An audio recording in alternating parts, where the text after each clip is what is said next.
I'm such a great father for buying our daughter a house. You can leave if you disagree. After all, once you've given me the money, I don't need you anymore."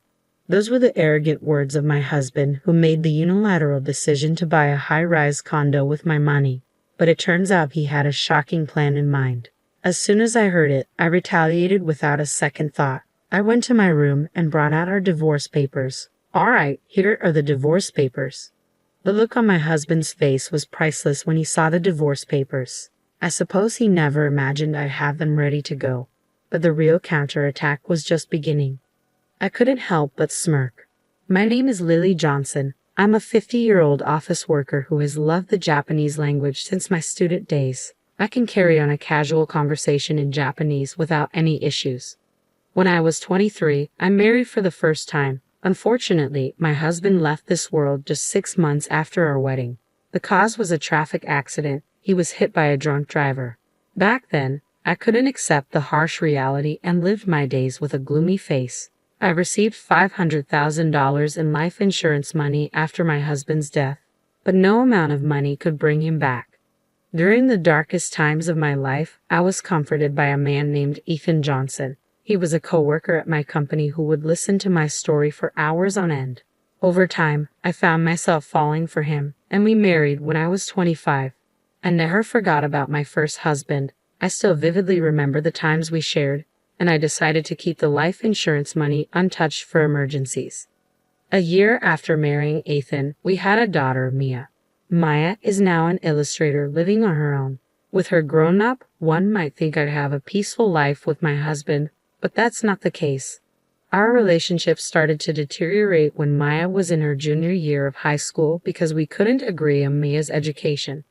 From the time Maya was born, Ethan had mapped out her future on his own. He repeatedly expressed his wish for Mia to attend a prestigious university, believing it would open up more opportunities for her future.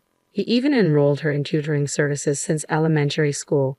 Ethan never pushed Mia too hard to study, so I didn't oppose, but Maya loved drawing more than studying, even as an amateur. I could tell she was incredibly talented. I had a hunch she might make it in her career someday. That hunch turned out to be right when, during her junior year of high school, Maya announced, "I want to be an illustrator in the future, so I want to go to an art school for university." I wanted Mia to pursue what she loved, so I agreed, but Ethan was vehemently opposed. "Go to a prestigious university like Harvard. After graduation, work for a big corporation. It's more secure, and you'll be happier," he yelled, completely dismissing Maya's dream. Even when Maya suggested I could start by working for a company, Ethan wouldn't hear it. "An illustrator? You're just playing around drawing pictures. I didn't invest all this money in you for you to have such a frivolous career," he said harshly. I found myself stepping in. "There's no need to speak like that. It's Maya's life. Let her try," I said, but that only made Ethan angrier. "Maya is my daughter. It's a child's job to fulfill their parents' dreams, and if she lives as I say, she's guaranteed to be happy." He spouted such nonsense. There's no guarantee that attending a renowned university or landing a job at a big corporation equals a happy life. It was shocking to realize Ethan held such a distorted belief. I had hoped he would eventually come to understand and support Mia's decision, but that was wishful thinking. Despite our attempts to persuade him, our efforts were in vain. A deep rift formed between us. While I took on all the financial responsibility for Mia's education and living expenses, he seemed dissatisfied. I remember his constant complaining and snide remarks.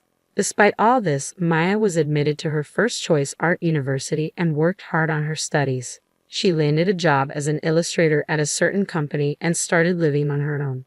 Though there are tough times like working through the night and on holidays, she's doing well. However, my husband still refuses to accept Mia's job. He constantly complains, saying we wasted money on tutoring services and that it's embarrassing to have such a failure as a daughter.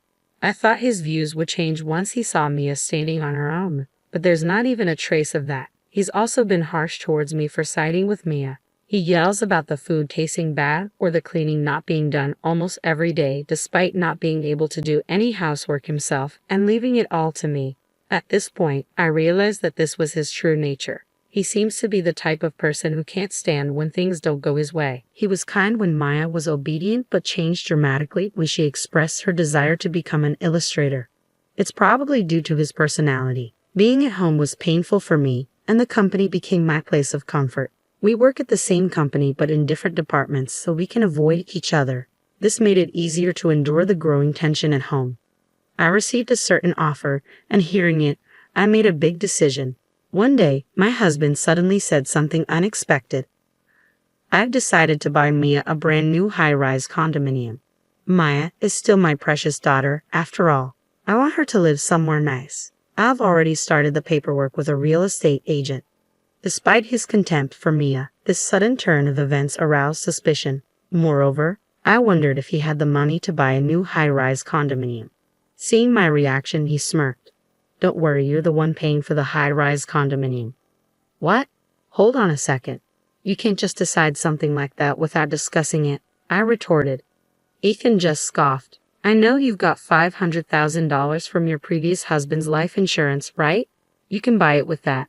With your money, I'm going to live in the high-rise condominium with Mia. I had to put up with her, so I'm planning to make full use of her. You and Maya are ultimately my property, so just obey me. A surge of anger rose within me. He had decided to buy the high-rise condominium despite Maya and me. I couldn't comprehend his way of thinking. Incredibly, he carelessly revealed his scheme and intentions. Besides, there was no way I was going to let my important life insurance money be used for such a thing. I am truly a good father, buying a house for my daughter. If you oppose, it's divorce. Just give me the money, and I'm done with you. The moment I heard that, I struck back without mercy.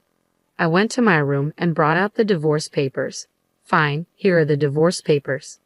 When I showed him the divorce papers, he was stunned. He must not have expected me to have them, but the real retaliation was just beginning. I smirked, facing my bewildered husband, and explained what I had been considering for some time now. I can't trust a man who discriminates against his own daughter like that. I'm tired of living a life where I'm constantly criticized by you. I decided a while ago to divorce you. I was just waiting for the right time to bring it up. And then you said you wanted a divorce. It worked out just fine.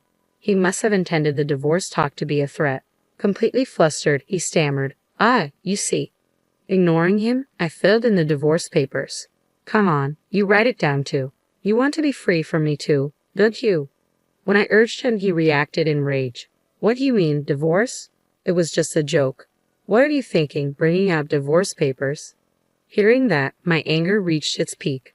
I don't understand you either. I don't understand why you would buy a high-rise condominium just to spite your family. If you say we can't divorce, I'm willing to consult a lawyer.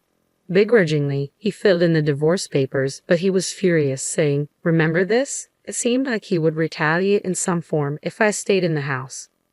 I immediately left the house and submitted the divorce papers to the office. When I reported everything to Mia by phone, she was as angry as I was at my husband's outrageous behavior. That's terrible. You're right to divorce him. You can stay in my condo for a while, she said. I decided to take her up on her offer.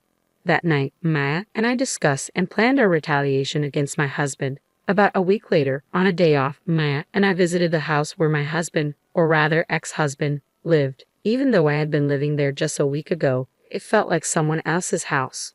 When we rang the doorbell, he came out immediately. What do you two want? Did you come to apologize for what happened? My ex-husband asked, looking down on Maya and me with a condescending gaze. I was quite irritated but swallowed my anger and spoke in a slightly weak voice. That's right. I came to apologize because I thought I had done something wrong. I'm sorry, Dad. Maya also made a remorseful face, quite the actress.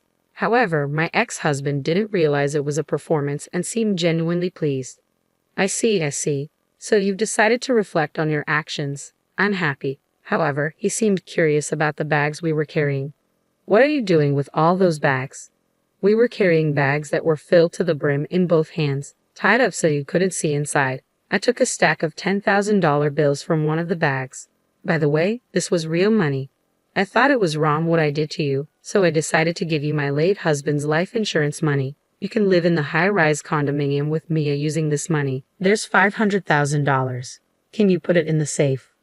My ex-husband was entranced by the $10,000 stack of bills. Sure, please put it in the safe, he said, easily letting Mia and me into the house. Even though it had only been a week since we left, the house was littered with laundry and garbage. Come to think of it, my ex-husband was very bad at tidying up and doing housework. Imagining that he must be having a hard time living alone, I couldn't help but smile. Maya and I stuffed the contents of the bags into the safe. However, we put the $10,000 we showed him back in the bag, not in the safe. Fortunately, he wasn't watching us as he went to the kitchen, saying, "I'll make some tea." When I returned to Maya's condo, I packed my bags and went out again. I was setting out on my own to a new place.